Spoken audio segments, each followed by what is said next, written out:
Good thing to put up in my thing and Zama, a tone rule upon you, subject jail, deep only, deep only. Dinner bones and people can go put it in a postcard come my mabitavale. Put just about for me. Fine. Open. The bone in the bones, let my life, no? So let me open on the bame. To my dolly cannon, the back in the lame, okay. But one of your dome, to my dolly cannon, the back in the lame.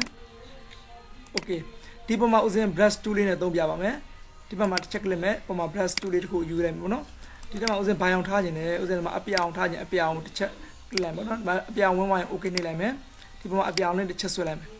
To my brush say a thin, no? I was the check woman, ma the brush cycle and nearly chichi lemon. And in down, and my solame appear no? Oh, be not was appear on you, man. The brush cleaner so like man, appear on it no so like no. That was no you brush tool in a donaba. I brush to a alma, was no the ma, Missa brush to such, you know. The Missa brush to a law, say on the yonore a kama, but you swear a kama domale. The bomb was in check lambono. The ma brush on the mute on she could check how you bought. Okay, go a D, let's see, did him a beat at it in Machai, go and pandigen association, pandu yabale, window there, window there, and it was in my breast to go to channel like my breast dialogue of grip, I don't did I go to and it how you labor, or the Dali you labor, no? My breast clear to Kuyabi, the man certainly you could change in the chain yaba.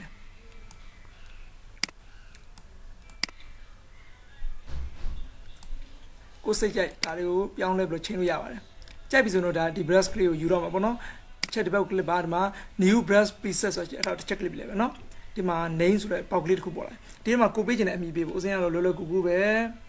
999 or code on me be lemon, okay, so lemon. That's what the no code on me, breast clear kuyawa. The baga was an old breast piece of channel lemon. The maso was no panita breast clear, the machine about them. Did I meow about the check lemon?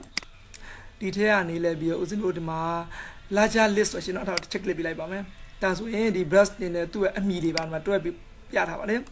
The man 99 so the breast cream, no, also mouse of Panida, but that was him a yellow have no down Malogino, pitching away. The one slam my Muslim be the armor, the least was you know, the lead check lemon, okay, level, eh? A beer white man, the now some breast cream was in a slam of Julemano. The outer Malogino to pay, you know, to check lemon who armor, clothes test cruise at the check lights in the pay. How be deep mouse no sweating out my surgery, I know. What by you met my apia must win my apia, no? The about a quarter my good the customs, you know, custom mouse no ma drying you know, drying so deep on my the sea on the devil, I'll see on my power mouse and Kuswagan. And my upon mouse no good sweat a young the devil polar, eh? The okay on the major, no? The dryings can out my the mouse what does you know, what to la the okay a young in a good sweat and a joma. Who is no you a piano, a piano a piano, okay, a pew down a journey, you know. The mass solution, what Maladomushi upon the almost very mist, you know, very miss solution, or the alone born alone journal, the Alga city in the Barrel of the job in Mabono, Kujata Juria, the chat Maclay, Cologina, a young one on my bion logina, what detail a young remote deep, Pajika check a young logination a yawa. The Abimago to Solana go to Haponi Bola, and Haponi Bola, Cologina a young code, my check labor. Or Maclay and in the Udema, the young Antibago wind one, that's okay, name. The Zeno Swimmer did I own the breast cycle and then a day need a mochijin did as well about the Chawan, I know, with my sign my coaching or chipo. The need child and toy, no? Get the one was in my swabber, my swell be on my breast Auga sitting a Jodoabi. So there was a debo, a young who a lot of good Eugene a young keep on or down.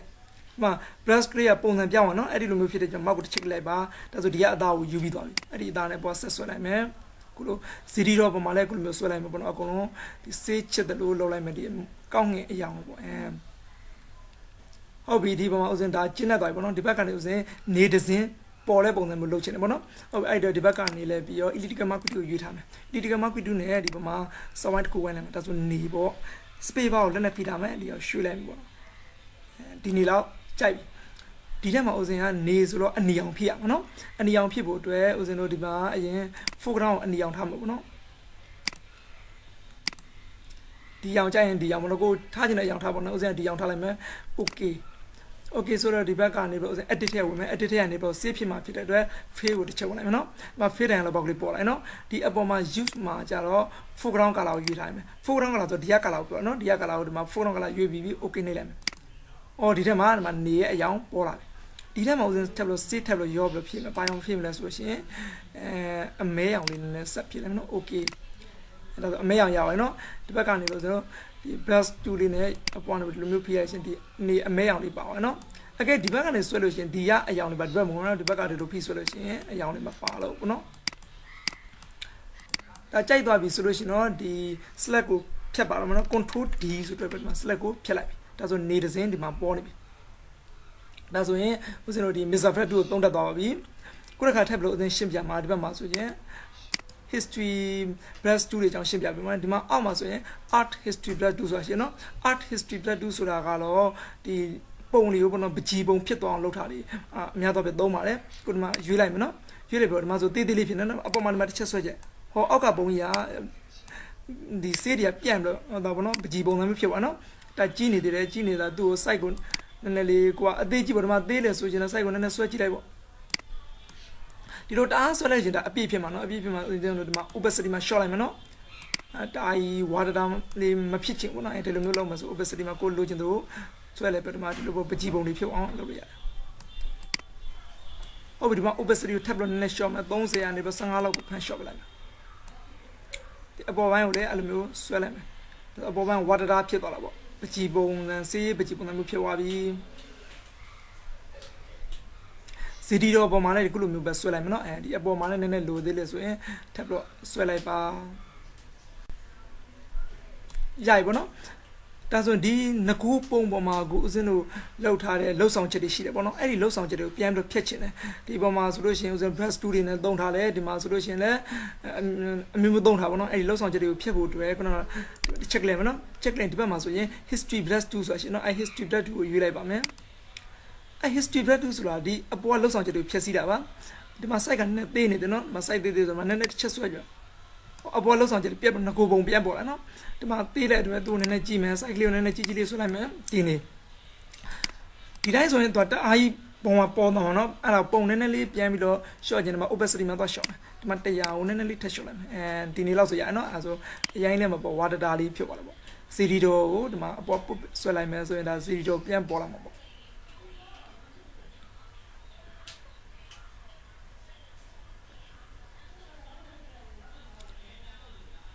့ဒါဆိုရင်ဒီဘက်ကပကြီးပုံစံမျိုးလေးဖြစ်သွားတယ်နော်ပုံတူကိုပြန်သွားမယ်ပုံတူထဲကမှငှက်ကလေးရှိတယ်အဲ့ဒီငှက်ကလေးကိုဦးဇင်းတို့ယူမယ်ယူဖို့တော့အရင်ဆုံးဒီဘက်က rectangular mark တူနဲ့ယူပြီးတော့ဆွဲလိုက်မယ်နော်ခြုံမိအောင်ဒီလိုဆွဲလိုက်မယ် slap ဖြစ်သွားရင်နော်ဒီအထက်ကနေဦးဇင်းအနီသားတွေနှုတ်လိုက်လို့ရှိရင်ဒီငှက်ကလေးကျန်မှာပေါ့အဲ့တော့အနီသားနှုတ်မယ်အနီသားနှုတ်ဖို့တော့ဒီဘက်မှာ quick selection tool ရှိ quick selection tool ယူလိုက်မယ်နော်ယူလိုက်ပြီးတော့ဒီမှာ site ကိုလိုချင်တဲ့အနေထားလောက်ပြင်ပေါ့ site ကိုနည်းနည်းကြည့်ကြည့်ထားမယ်နော်ဒီတည်းကနှုတ်မှာဖြစ်တော့ keyboard ကနေ auto ကိုလက်နဲ့ဖိထားနော်ဖိလိုက်ပြီးတော့ဒီမှာ click လိုက်မယ်အနီသားတွေကိုနှုတ်လိုက်တဲ့အခါမှာငှက်ကလေးပဲကျန်နော် control X ဆိုတော့ cap လုပ်ဖြတ်ယူရမယ်နော်ဒီတဲကိုသွားမယ် control V ဆိုတော့ငှက်ကလေးပေါ်လာပြီငှက်ကလေးကိုရွှေ့ခြင်းတဲ့နေရာလေးဒီမှာရွှေ့လို့ရတယ်ဒီတိုင်းအခြားပုံတွေကိုယူသွင်းတဲ့အခါမှာဒီအနားဆုံးတွေကပြက်ပြက်ပေါ်နေတယ်ပေါ့နော်အဲ့လိုပေါ်နေတဲ့အတွက်ဒါတိတ်မသေးတတ်ဘူးဒီအနားဆုံးလေးတွေမပေါ်အောင်တိတိတက်တက်ဖြစ်သွားအောင်ဆိုရင်ဦးဇင်း blast tool ကိုသုံးရပါတယ်ဒီဘက်မှာတစ်ချက်click လိုက်ပါဒီပေါ်မှာ blast tool ဆိုရင်နော် blast tool လေးနဲ့ဒီအနားဆုံးလေးပုတ်ပြလိုက်မယ်ပေါ့နော်မ site နည်းနည်းသေးနေသေးတော့ site လေးကိုနည်းနည်းလေးကြည့်မယ် blast tool ဒီနေကြည့်လိုက်နော်အဲဒီအနားဆုံးလေးတွေကိုငှက်ကအနားဆုံးလေးဒီလိုမျိုးပုတ်ဆွဲလိုက်တဲ့အခါမှာဒီငှက်ကလေးက water dye ဖြစ်ပြီးတော့တေတက်ကလေးဖြစ်သွားလာပေါ့နော်ဒီလူပုံတွေမှာမျက်နှာတွေမှာကြမ်းကြမ်းတန်းတန်းတွေဖြစ်နေလို့ရှင်လေဒီ blast tool လေးနဲ့ပဲပို့ရပါတယ်ဒါဆိုရင်တေတက်ကလေးဖြစ်သွားတာပေါ့ဒီပုံလေးကိုစင်မာကို blast tool လေးနဲ့ဒီလိုဆွဲတဲ့ခါမှာတေတက်ကလေးဖြစ်သွားပြီအောက်ကပုံနဲ့တသားတည်းကျသွားပြီပေါ့နော်ရပါပြီခုတခါအဲ့ blast tool ရဲ့အောက်မှာဆိုရင် short pen tool ရှိ short pen tool ကတော့ blast tool ရဲ့ဆန့်ကျင်ဘက်ပါ blast tool ကတေတက်ဖြစ်အောင်လုပ်တယ်ဆိုရင် short pen tool ကထင်ရှားအောင်လုပ်တာပေါ့နော်အောက်မှာဆိုရင်တော့ smart tool ဆိုတာရှိနော်အဲ့ smart tool ကိုတစ်ချက်ယူလိုက်ပါမယ် smart tool ကတော့ဘယ်လိုဟာမျိုးလဲဆိုဒီကစေးသားတွေကိုပြန့်နှံ့သွားအောင်လုပ်တာပါဒီမှာ site ကလေးနည်းနည်းသေးနေတယ်နော်ဒီမှာ site ကိုနည်းနည်းလေးကြည့်ကြည့်ဆွဲလိုက်မယ်နော်ဒီနေတော့ဆွဲလိုက်မယ်ဆွဲပြီးတော့ဒီငှက်ကလေးအတောင်လေးကိုဒီလိုမျိုးဆွဲယူလိုက်မယ်အော်ဒီမှာစေးသားလေးပြန့်သွားတယ်ပြန့်တဲ့အခါဘာနဲ့သွားတူဆိုငှက်ကလေးကတကယ်လေထဲမှာပြန်တန်းနေတဲ့ပုံလေးနဲ့သွားပြီးတော့တူသွားပါတော့အဲဒီလိုမျိုး အနာဆိုရင်မှာသေးလို့ရှိရင်ကိုယ် site ကိုဒီနမကကြည့်အောင်ယူလို့ရတယ်ပေါ့နော်ဒီလိုကြည့်တဲ့အခါကျတော့ကိုလိုမျိုးဆေးတွေကပြန့်သွားတာငှက်ကလေးကပြန်တန်းနေလေပုံလေးပေါ်သွားပြီပေါ့နော်ငှက်ကဆိုတဲ့ဒီမှာဆိုရင်တအားကြီးနေတယ်နော်ငှက်ကိုသေးမယ် control key နဲ့ t key ကိုတွန်းနေလိုက်မယ်ပြင်မှာ transform box လေးပေါ်လိုက်နော်အဲ့ဒါလေးကိုကျွန်တော် shift key ကိုလက်ကဖိထားမယ်ဖြစ်ပြီးတော့ဒီလိုညင်ညာလေးဖြစ်အောင်ဒီလိုဆွဲလိုက်မယ်ငှက်ကလေးဒီမှာသေးသေးလေးဖြစ်သွားနော်ဟိုဒါလေးကိုလိုချင်တဲ့အနေထားရွှေ့ပေါ့ဒီနေ့ရွှေ့လဲပြီးတော့ enter ခေါ်လိုက်မယ်ငှက်တစ်ကောင်ရပြီဒီဘက်ကကျွန်တော်မူတူလေးကိုယူထားမယ်နောက်ငှက်တစ်ကောင်ထပ်ပေါ်ရမယ် keyboard ကနေ order ကိုဖိထားမယ် PPT ပေါ်မှာဆွဲပြမယ်နောက်ငှက်တစ်ကောင်ထပ်ပေါ်လာမယ်ဒီနေ့နော်နောက်ထပ်ပေါ်ရမယ် keyboard ကနေ order ဖိလိုက်ပါမောင်းနဲ့ဖိပြီးတော့ဆွဲလိုက်မယ်ဒီမှာဆိုငှက်3ကောင်ရသွားမှာနော်ဟုတ်ပြီဒီမှာတစ်ခါသွားမယ်ဒီအောက်ကကျွန်တော်နာမည်လေးတွေကို select map လုပ်နော်ဒီမှာ rectangular marquee နဲ့ယူမယ် rectangular marquee ကနေဒီမှာဒီအောက်ကဟာလေးတွေကိုကျွန်တော်ဝိုင်းလိုက်မှာပေါ့နော် close လိုက်မှာ control H ပတ်ကပ်ဖြတ်ယူလိုက်မှာပေါ့နော်ဒီဘက်ကိုသွားမယ် control V ဆို paste လုပ်လိုက်ပေါ့နော်ဒီမှာဆိုသေးနေတယ်လေ control နဲ့ T ကိုနေလိုက်မယ် transform box ပေါ်လိုက်နော်အဲဆိုကျွန်တော် shift ကိုဖိထားတယ်ပေါ့ဒီလိုပေးရဆွဲလိုက်တဲ့ကောင်အရွယ်စားညီညီနဲ့ကြည့်တော့ပေါ့နော်ဒီမြောက်ကြည့်ပါမယ်အမောက်ကလေးနဲ့ဖိလိုက်ပေါ့ကိုလိုချင်တဲ့အနေထားကိုဒီလိုမျိုးတင်လိုက်ပေါ့နော်ကြိုက်ပြီဆိုတော့ keyboard နဲ့ enter ခေါက်လိုက်ပေါ့နော်မပုံပုံရပြီဒီပုံလေးအားလုံးကျွန်တော်ပေါင်းတော့မယ်ပေါင်းဖို့အတွက်ဒီဘက်ကကျွန်တော်အကုန်လုံး select မှတ်ရမယ် keyboard ကနေ shift ကိုတစ်ချက်ဖိထားမယ်နောက်ကအောက်ဆုံး layer တစ်ချက်နှိပ်လိုက်မယ်အကုန်လုံး layer တွေကို select မှတ်ပြီးသားဖြစ်ရနော်အဲ့ဒီမှာ control key နဲ့ e key ကိုတွန်းနှိပ်လိုက်မယ်ဟောဒါဆိုရင်တပုံနဲ့ဖြစ်သွားပြီကိုတစ်ခါကျွန်တော် slide 2တွေကြောင်းရှင်းပြပြပါမယ် slide 2ကတော့ cropping 2ရဲ့အောက်မှာကွဲနေပါတယ်ဒီမှာတစ်ချက် click ရမယ်နော် cropping 2ကိုဒီအောက်မှာဆိုရင် slide 2တွေရှိနော်ဒီမှာ slide 2တွေကိုယူလိုက်မယ်ရွေးလိုက်ပြီးတော့ဒီဘက်ကအရင်ဆုံး slide 2တစ်ချက်ဆွဲပြရမယ်နော်ဆွဲကြည့်တဲ့အခါမှာဒီမှာကြည့်ပါအခုလိုမျိုး slide 2နဲ့ဆွဲထားတဲ့အကွက်ကလေးကလိမ်မော်ရောင်လေးပေါ်နေမှာနော်ဘေးမှာလည်းအကွက်တွေပေါ်နေတယ်ဒါကိုဥစဉ်မကြိုက်ဘူးဆို keyboard ကနေ delete ကိုနှိပ်လိုက်ပြီးဒီ slide 2ချက်ဖြတ်လိုက်လို့ရနော်နောက်ကထပ်ဆွဲမယ်ဒီဘက် slide 2ကိုရွေးထားမယ်ရွေးထားလိုက်ပြီးဥစဉ်မှာနောက်တစ်ခွက်ထပ်ဆွဲလိုက်မယ်ခုလိုမျိုးပေါ်လာဒီ slide 2ကိုဥစဉ်အကွက်တွေကိုပြုပြင်ခြင်းသေးတယ်ပေါ့နော်အရွယ်စားလေးသေးတာကြီးတာလှုပ်ချင်တယ်လှုပ်ချင်ဆိုအဲ့ဒီ slide 2ရဲ့အောက်မှာဆိုလို့ရှိရင် slide select 2ဆိုရှင်နော်အဲ့ဒီတစ်ချက် လိုက်ပါနော် click လိုက်ပြီးတော့ဒီဘေးကအနားဆုံးလေးတွေဒီလိုမျိုးဆွဲပြီးတော့ကျင်းတာချုံတာလေးလုပ်လို့ရတယ်ဒီမှာ mouse နဲ့ fill လိုက်ပြီးတော့ဒီလိုမျိုးဆွဲရတယ်ဒီမှာဥစဉ်ဒီ Google ဆိုတဲ့နေရာကိုဒီလိုမျိုး fill ဆွဲလိုက်မယ်။အော်ဒီမှာ Google မှာတခုပါနော်။နောက်တစ်ခါဒီဘက်ကဥစဉ် slide 2တွေကိုပြန်ရွေးမယ်။ slide 2တွေကိုရွေးမယ်။ရွေးလိုက်ပြီးတော့ဒီဘက်ကဥစဉ်အရှင်သူစိတ်တာဆိုတဲ့နာမည်ကိုလည်း slide 2လေးနဲ့ဒီလိုမျိုးဆွဲလိုက်မယ်။အော်ဒီဘက်မှာလည်းတခုပါနော်။ဒီအပေါ်ဆုံးမှာလည်းဥစဉ် slide 2နဲ့တစ်ချက်ပြန်ဆွဲမယ်။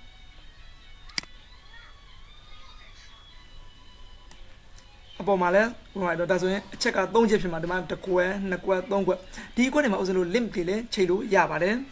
ဒီ Google ဆိုတဲ့အကွက်ကလေးဥစဉ် link ချိန်ချင်တယ်ပေါ့နော် link ချိန်ချင်လို့ရှိရင်အရင်ဆုံးဥစဉ် internet ချိန်ထားမယ် internet ချိန်ပြီးဥစဉ် browser တစ်ခုကိုဖွင့်လိုက်မယ်နော်အဲ့လိုခဏဝက်လိုက်မယ်ဝက်လိုက်ပြီးတော့ဒီဘက်ကဥစဉ်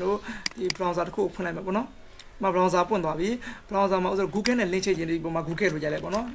ပေါ် Google လို့ရိုက်ပြီးလို့ရှိရင်အမှ enter ခေါက်လိုက်ပေါ့နော်ဒီမှာ Google ပေါ်လာမှာပေါ့ဒီပေါ်က URL မှာဒီမှာ https column// ဆိုလို့ရှိရင်အဲ့ဒါလေးကိုစ copy ကူလိုက်ပေါ့နော်control copy ဆိုကူလိုက်ပေါ့နော် control C နဲ့ copy ကူလိုက်ကူပေါ့ logo ကူဒါလေးကိုခဏတော့အောက် click မှာတင်ထားလိုက်မယ်ပြန်ဖွင့်ဒီထဲမှာအဲ့ဒီခုနကတော့ဦးဇင်းတို့ copy ယူထားတဲ့ link လေးကိုချိန်ချင်တာနော်ဒီအကွက်ပေါ်မှာဦးဇင်းတို့ဒီ mouse click တင် right click ချက်နေလိုက်ပါမယ် global click ပေါ်လာနော်အပေါ်မှာ edit slash option ဆိုရှင်နော်အဲ့ဒါကို check click လို့နှိပ်လိုက်မယ်နော်ခုလိုမျိုးပေါ်လာတယ်ဒီမှာ name မှာကြာလို့ရှိရင်ကိုပေးချင်တဲ့အမည်ပေးပေါ့အကယ်၍ဦးဇင်းကဒါလွယ်လွယ်ကူကူပဲဒီမှာ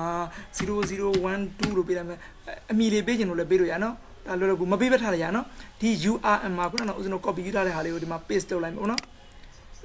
ဒီ link လေးတစ်ခုဝင်သွားပြီဒါ okay နှိပ်လိုက်ပါမယ်ဒါဆိုဦးဇင်းဒီဓာတ်ပုံလေးကဒီ Google မှာတော့ဘယ်လိုချိန်ပါဘောနော်ဒီက Google ကဒီ Google ဆိုတဲ့ဒီနေရာကိုရောက်မှာနော်ဒီဓာတ်ပုံလေးကိုနှိပ်လိုက်တာနဲ့ခုနက browser ပွင့်ပြီးတော့တစ်ခါလေးရောက်သွားပါလိမ့်မယ်ခုတခါဒီဦးဇင်းတို့ဒီအရှင်သူစိတ်တာဆိုတဲ့နာမည်လေးပေါ့နော်အဲ့ဒီနာမည်မှာလည်းဦးဇင်း Facebook ကောင်နဲ့ link ချိန်ပါမယ်ဦးဇင်းတို့ဒီ browser ကိုဖွင့်မယ် browser လေးကနေဦးဇင်း Facebook ကိုရိုက်ချလိုက်မယ်နော်အောက်မှာ Facebook ရှိတယ် check လိုက်မယ်အပေါ်မှာဒီ URL မှာဒါလေးကို copy ယူလိုက်မယ်နော် control C ဆို copy ယူလိုက်မယ် copy ယူတာလေးကိုအောက် click မှာခဏလေးဝတ်ထားလိုက်မယ်ဒီပေါ်မှာတစ်ချက် click လိုက်မယ်နော် click လိုက်ပြီးတော့ဒီမှာ edit slide option ဆိုတဲ့တဲ့ကိုတစ်ချက်ဝင်လိုက်မယ်နော်ဒီ URL မှာ paste လုပ်လိုက်မယ်ဒါဥစဉ် Facebook ကောင်ပေါ့နော်ဟုတ်ပြီဒါဆိုရင်ဒီအပေါ်ကဟာလေးကိုဒီ name မှာပေးချင်ပြီးမပေးချင်တဲ့ဒီတိုင်းပဲထားလိုက်နော် okay နှိပ်လိုက်ပါတော့မယ်ရပါပြီနော်ဒါဆိုရင်ဒီပုံလေးတစ်ခုကဒါရသွားပြီပေါ့ခုလိုမျိုး slide 2နဲ့အစစ်စစ်အမှော်မှာလောက်ထားတဲ့ပုံလေးကို word ပေါ်မှာတင်လို့ရှိရင်ရိုးပုံတွေတင်ရတာမတူပါဘူးဒါပို့ပြီးတော့ပေါ်လာမြန်ဆန်တယ်ပေါ့နော်ရိုးပုံတွေလို့စောင့်စရာမလိုပါဘူးခုလို link တွေလည်းချိန်လို့ရတယ် ဒီပုံသိမ့်ပါတော့မယ်သိမ့်ဖို့အတွက်ဥစဉ် file တဲ့ဝင်မယ် file တဲ့ဒီမှာ sit forward and device ဆိုရှင်เนาะအဲ့ဒါကိုတစ်ချက် click လိုက်ပါမယ်ခုလိုမျိုးအကွက်ကလေးပေါ်လာပါပြီဒီကွက်ကလေးထဲမှာကိုကြိုက်တယ်လို့ပြင်လို့ရပါသေးတယ်ဒီဘောကဒါ file type ပါ file type ထဲမှာလောလောဆယ် JPEG ကိုရွေးထားတယ်เนาะအခြားဟာတွေကိုလည်းပြောင်းလို့ရွေးလို့ရအောင်ဥစဉ်ဒီငကို JPEG တိုင်းမှာထားလိုက်မယ်เนาะဒီအောက်က lower ဆိုတာသူ quality ပေါ့เนาะ quality မှာကိုပြင်ရင်လို့ပြင်လို့ရပါတယ်တစ်ချက် click လိုက်မယ်เนาะအောက်ကဥစဉ် height ကိုပြောင်းလိုက်မယ်ဒါဆို height ဖြစ်သွားပြီเนาะဒီမှာကိုကြိုက်တယ်လို့ပြင်ပြီဆိုရင်တော့အောက်က save တစ်ချက်နေလိုက်ပါမယ်ကိုလို dialog box လေးထပ်ပေါ်လာတယ်ကိုကဒီ file ကိုဘယ်နေရာမှာသိမ်းနေတာလဲဥစဉ်ကတော့ဒီ file ကို document ထဲမှာသိမ်းမှာเนาะဒီမှာ document ကိုရွေးပလိုက်မယ်ဒီပေါ်မှာ document ဖြစ်ပါပြီเนาะဒီအောက်မှာဆိုလို့ရှင်ကြည့်ပါ file name နဲ့ဘာအမည်ပေးမှာလဲပေးချင်တဲ့အမည်ပေးပေါ့เนาะမပေးသူ့တိုင်းထားလို့လည်းရပါတယ်ဒီမှာဆိုလို့ရှင် format မှာဆိုလို့ရှင်သူက2မျိုးပြတာเนาะအောက်မှာလည်းအမျိုးရွေးစရာရှင်เนาะလောဆယ် 80mm image ဆိုတော့သူကပြတယ်ဒါကိုဥစဉ်ရွေးထားလို့ရှင်ဒီဘက်မှာ folder လေးတစ်ခုနဲ့ဓာတ်ပုံလေးတွေပြမယ်ဒီဘက်မှာ 80mm file လေးတစ်ခုလည်းပြမယ်เนาะကဲ save လုပ်လိုက်ပါမယ်အဲ့ဒါဆို save ပြီးတော့เนาะဒါလေးကိုခဏတင်လိုက်ပါမယ်ဥစဉ်ကတော့ပြန်ဖွင့်မယ် this pc တွေကနေလည်းပြီးတော့ခုနဥစဉ်တို့တင်ထားတဲ့ file လေးကဒီ document ထဲမှာတင်ထားเนาะ document file တစ်ပတ်ကလေးနဲ့ဖွင့်လိုက်အောင်เนาะခုလိုမျိုး file လေးနှစ်ပိုင်းရတယ်အပေါ် image ထဲမှာခုနဥစဉ်တို့ပိုင်းထားတဲ့အပိုင်းပိုင်းလေးတွေမှာပေါ်နေတယ်ဒီအောက်မှာ lampstand ဆိုတာလေးကတွေ့တယ်เนาะအဲ့လေဥစဉ်တစ်ပတ်ကလေးနှိပ်ပြီးဖွင့်လိုက်မယ်ခုလိုမျိုးလေးပေါ်လာเนาะဒါလေးပိတ်ဒါလေးပိတ်ဒီမှာဆိုဒီရိုးရိုးပုံမှာဒီလိုတင်လိုက်ဆိုရင်မောက်ကလေးကအခုလိုမျိုးမြားလေးနဲ့ပြ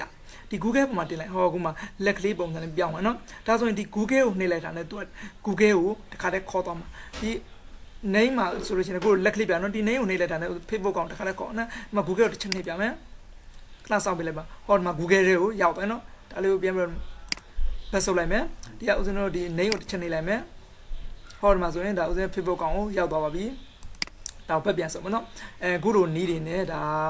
ကျွန်တော် website တွေမှာဆိုရင်ဒီပုံတွေကိုအသုံးပြုလို့ရပါတယ်ကျွန်တော်ဒီနေ့သင်ခန်းစာကိုတော့ဒီမှာပဲနားလိုက်ကြ